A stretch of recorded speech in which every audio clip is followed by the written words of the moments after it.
ALGOL runtime is already in the machine. We're going to reset the machine to jump to this address, which is the start of the interpreter, the loader. Okay. And the loader is going to read the tape. It's now waiting for the tape since I've put it into that program. There we are. Have a look and see what it's doing. It's given us its load addresses, where it's actually loaded the program. The next thing I'm going to do is run it.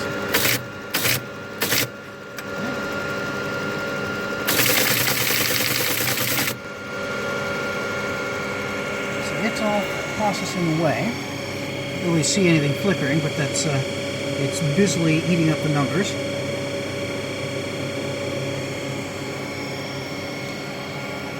When the punch kicks over, we know that it's hit the print statement in the program. So that'll be our stop point.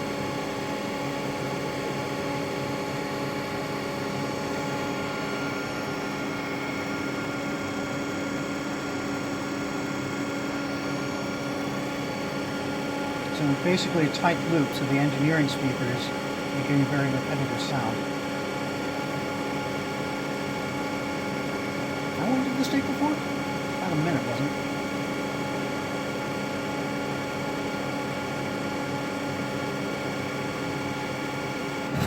There we are.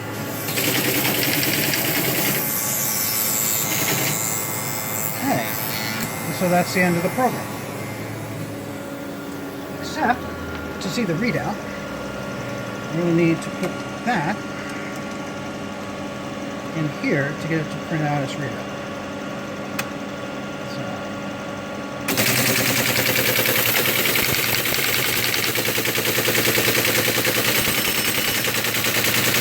There it is. And the story. Thank you.